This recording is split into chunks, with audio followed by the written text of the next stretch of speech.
Baik, selamat pagi Ibu Mingchen dan teman-teman. Pada hari ini kami akan mempresentasikan penilaian saham. Sebelumnya saya akan memperkenalkan anggota kelompok kami. Yang pertama ada Elizabeth Panggabean dengan NIM 2021059 dan saya sendiri Tiara Mirina NIM 2021082.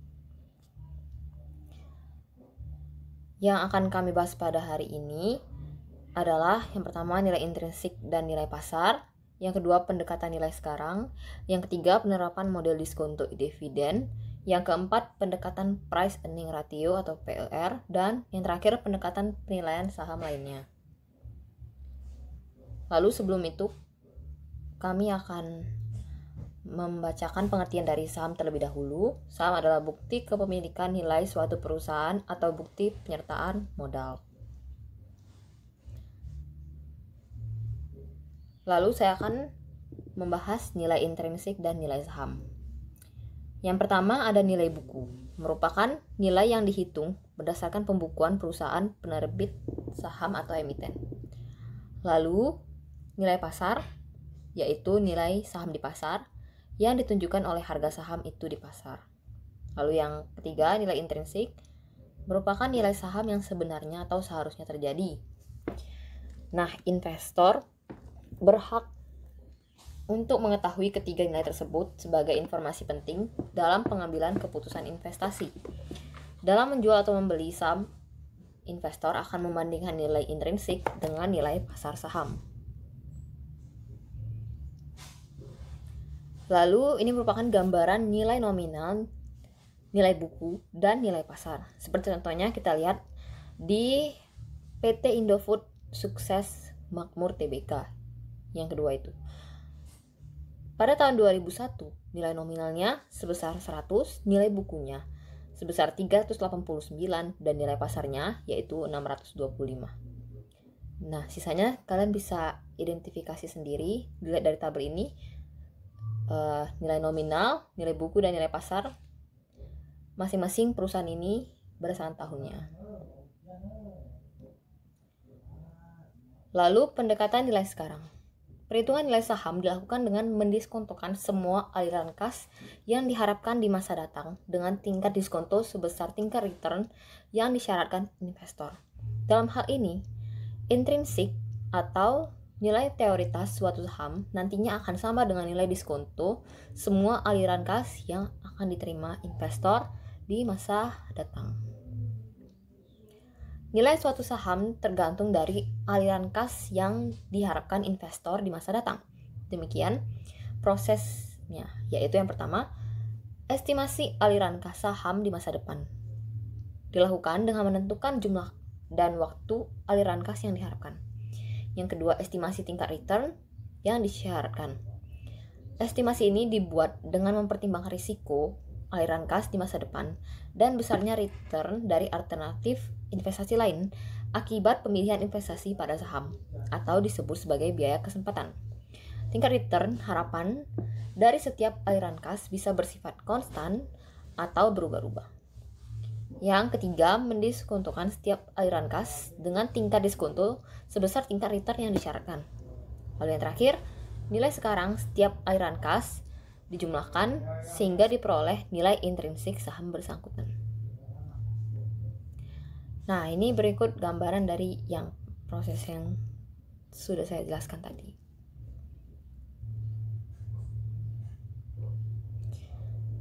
Lalu, dalam penentuan nilai teoritis suatu saham, investor perlu menentukan berapa besarnya tingkat return yang disyaratkan atas saham tersebut sebagai kompensasi atas risiko yang ditanggung. Tingkat return yang disyaratkan merupakan tingkat return minimum yang diharapkan atas pembelian suatu saham. Artinya, jika investor mempunyai tingkat return yang disyaratkan 25%, tingkat return minimum ini juga menggambarkan besarnya biaya kesempatan, yaitu hilangnya kesempatan memperoleh return dari alternatif investasi lain akibat keputusan untuk berinvestasi pada saham. Komponen lainnya dalam penentuan nilai saham dengan pendekatan nilai sekarang adalah cash flow atau aliran kas. Nah, dalam komponen ini permasalahannya ada 3, yaitu aliran kas dalam bentuk apa yang akan digunakan, berapa jumlah aliran kas yang diharapkan, dan kapan aliran kas tersebut diperoleh. Lalu, aliran kas yang bisa dipakai dalam penilaian saham adalah earning kas yang akan diterima investor adalah earning yang dibagikan dalam bentuk dividen. Dengan demikian, kita bisa menggunakan komponen dividen sebagai dasar penilaian saham. Penentuan nilai saham dengan menggunakan komponen dividen dapat dilakukan dengan menggunakan berbagai model berikut ini. Yang pertama adalah model diskonto dividen.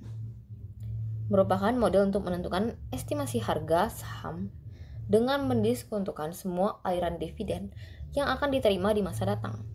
Nah, secara sistematis dapat dirumuskan sebagai berikut. Teman-teman bisa lihat sendiri, di mana keterangannya yaitu P0 merupakan nilai intrinsik saham dengan model diskonto dividen, D1, D2, dan seterusnya merupakan dividen yang akan diterima di masa datang, dan K merupakan tingkat return yang diharapkan.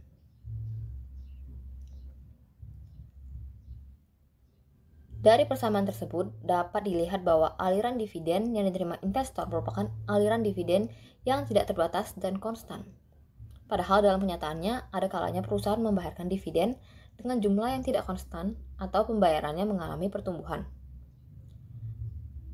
Untuk kasus aliran dividen yang pertumbuhannya konstan, model yang bisa dipakai merupakan model pertumbuhan konstan. Sedangkan saham yang mengalami pertumbuhan tidak konstan dapat menggunakan model pertumbuhan yang tidak konstan. Lalu model berikutnya, model pertumbuhan nol. Berasumsi bahwa dividen yang dibayarkan perusahaan tidak akan mengalami pertumbuhan. Jumlah dividen yang dibayarkan akan tetap sama dari waktu ke waktu. Model ini sebenarnya sama dengan prinsip perhitungan saham preference, karena dividen yang dibayarkan diasumsikan selalu sama dan tidak akan mengalami pertumbuhan sepanjang waktu.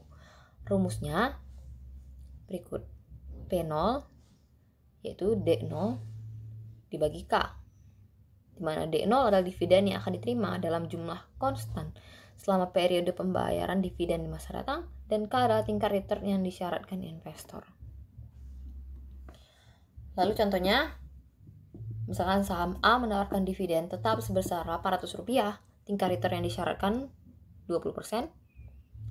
Lalu kita dapat menghitungnya, 800 dibagi 0,2 menghasilkan Rp4.000. Lalu model berikutnya yaitu model pertumbuhan konstan. Disebut juga sebagai model Gordon. Beliau mengembangkan dan mempopulerkan model ini. Model ini dipakai untuk menentukan nilai saham jika dividen yang akan dibayarkan mengalami pertumbuhan secara konstan selama waktu tak terbatas, di mana GT plus 1 sama dengan GT untuk semua waktu T. Persamaan model pertumbuhan dapat dituliskan sebagai berikut, teman-teman bisa lihat sendiri. Lalu, rumusnya dapat disederhanakan menjadi P0 sama dengan D1 dibagi K dikurang G. Contohnya, PT Omega membayarkan dividen 1.000 per tahun. Pertumbuhan dividen direncanakan sebesar 5% per tahun. Tingkat return yang disyaratkan sebesar 15% dan harga saham PT Omega saat ini 10.000. Dari data di atas dapat dihitung nilai intrinsik PT Omega yaitu sebesar 11,5. Jadi kita dapat langsung hitung 1050 dibagi 0,1. Dihasilkanlah Rp10.500. Lalu model yang terakhir, model pertumbuhan tidak konstan. Nah, ada kalanya perusahaan mengalami pertumbuhan yang sangat baik, jauh di atas pertumbuhan normal, dan sangat menjanjikan selama beberapa tahun. Tapi, lama kemudian terus menurun. Misalnya, perusahaan yang mengalami pertumbuhan fantastis 5 tahun mungkin bisa membayar tingkat dividen dengan pertumbuhan 20% per tahun selama 5 tahun tersebut. Dan setelah itu hanya akan membayarkan dividen dengan tingkat pertumbuhannya 10% per tahun sampai tahun-tahun berikutnya. Nah, untuk kasus ini, penentuan nilai saham meliputi 4 langkah, yaitu yang pertama, membagi aliran dividen menjadi 2 bagian, bagian A dan B. A merupakan bagian awal yang meliputi aliran dividen yang tidak konstan, dan B merupakan aliran dividen ketika dividen mengalami pertumbuhan yang konstan. Lalu yang kedua, menghitung nilai sekarang dari aliran dividen yang tidak konstan tadi. Lalu yang ketiga, menghitung nilai sekarang dari semua aliran dividen selama periode pertumbuhan konstan. Yang bagian B, ingat, perhitungan ini dimulai dengan aliran dividen pada saat akhir periode bagian awal. Lalu yang terakhir, menjumlahkan kedua hasil perhitungan nilai sekarang dari kedua bagian A dan B. Lalu rumusnya sebagai berikut, di mana keterangannya N merupakan jumlah tahun selama periode pembayaran dividen supernormal, D0 dividen saat ini, tahun pertama, G1 pertumbuhan dividen supernormal, DN dividen pada akhir tahun pertumbuhan dividen supernormal, GC pertumbuhan dividen yang konstan, dan K tingkat return yang disyaratkan investor. Lalu contohnya, misalkan data saham PT SGPC adalah sebagai berikut. N-nya 3 tahun, D0-nya 1000, GC-nya 10%, K-nya 15%, dan G-nya 20% per tahun selama 3 tahun pertama. Dari data di atas, kita bisa menghitung nilai intrinsiknya sesuai dengan 4 tahap yang sudah kita bahas tadi. Yang pertama, membagi aliran dividen menjadi 2, yaitu A dan B. Ini merupakan ilustrasinya, di mana bagian A itu dari tahun 0 sampai tahun ketiga dengan G sebesar 20%, dan bagian B merupakan dari tahun ketiga sampai seterusnya dengan G 10%.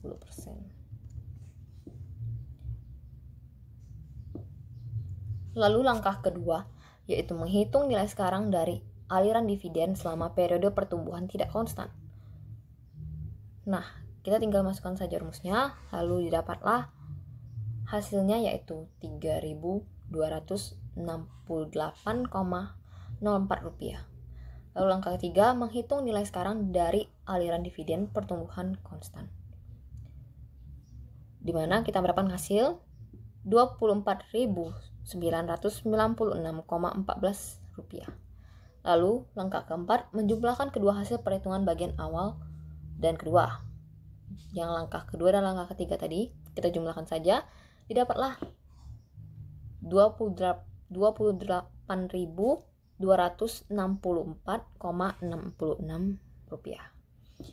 Baik, sekian penjelasan dari saya. Bagian berikutnya akan dijelaskan oleh rekan saya, Elizabeth Panggabean. Baiklah, saya akan menjelaskan tentang menentukan return yang disyaratkan. Tingkat return yang disyaratkan yaitu K digunakan sebagai tingkat diskonto dalam model diskonto dividen.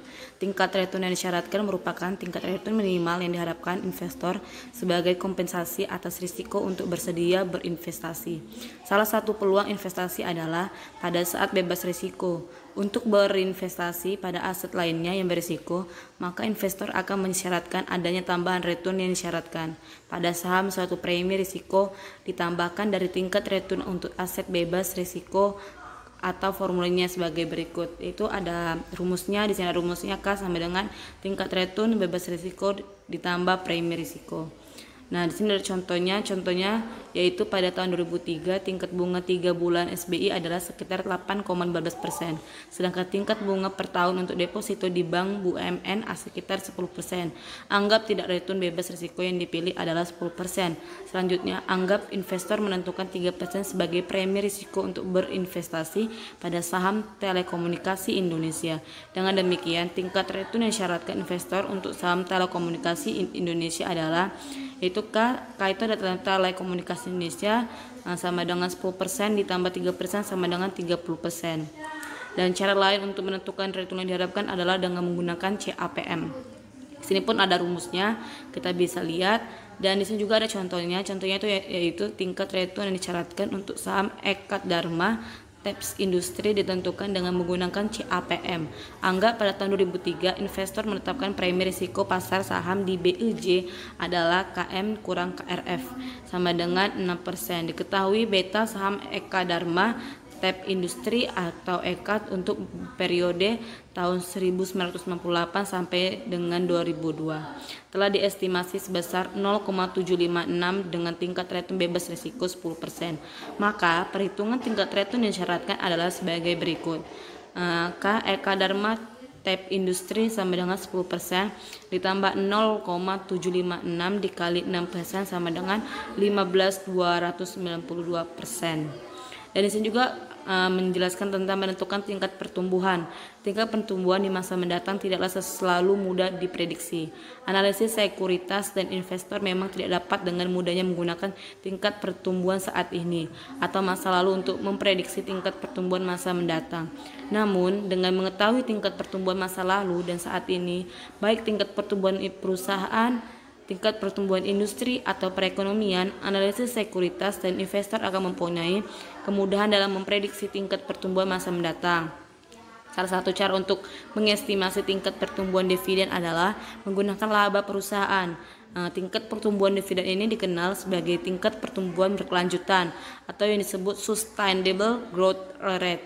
Dan tingkat pertumbuhan berkelanjutan itu sama dengan ROE dikali retention ratio atau tingkat pertumbuhan berkelanjutan sama dengan ROE dikali 1 kurang payout ratio, di mana ROE adalah laba bersih atau ekuitas. Contoh, anggap sebuah perusahaan mempunyai ROE sama dengan 10%. Proyeksi menunjukkan bahwa laba per lembar saham earning per share EPS sama dengan 500 dan dividen per lembar saham DPS sama dengan 200. Berapakah resiko tingkat laba ditahan dan tingkat pertumbuhan berkelanjutan? Dan di sini kita bisa jelaskan yaitu dividen perusahaan adalah 200 atau 500 sama dengan 0,4 atau 40%. Maka rasio tingkat laba ditahan adalah 1 kurang 0,40 sama dengan 0,60 atau 60%. Dengan demikian tingkat pertumbuhan berkelanjutan adalah 10% dikali 60% sama dengan 0,40 dikali 60% sama dengan 24%. Dan di sini ada penerapan model diskonto dividen. Kesederhanaan dalam model diskonto dividen telah membuatnya menjadi populer dalam praktik penilaian saham biasa.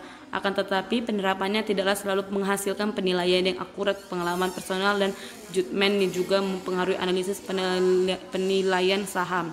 Contoh, pada tahun 2003, PT Telekomunikasi Indonesia Tbk memberikan dividen sebesar 331 per lembar saham. Besarnya dividen 331 ini tidak mengalami perubahan dari tahun sebelumnya atau tahun 2002. Model pertumbuhan nol mengasumsikan bahwa dividen tidak mengalami perubahan dari tahun ke tahun.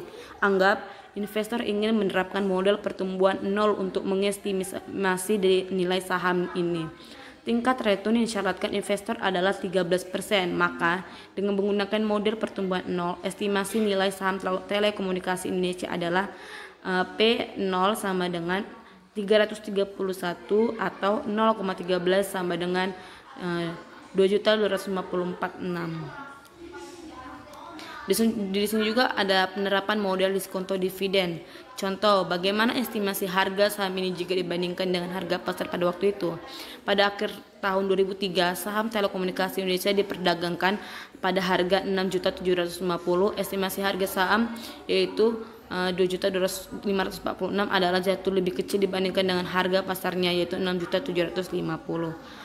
Contoh ini mungkin memperlihatkan tidak realistisnya model pertumbuhan nol untuk diterapkan dalam penilaian saham.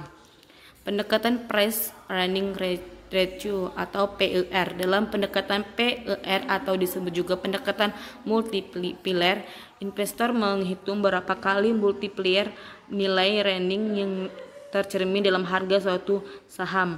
Rumus untuk menghitungnya yaitu adalah PER sama dengan harga saham per earning per lembar saham. Rumus lainnya untuk menghitung PER pada saham bisa diturunkan dari rumus yang dipakai dalam model diskonto dividen.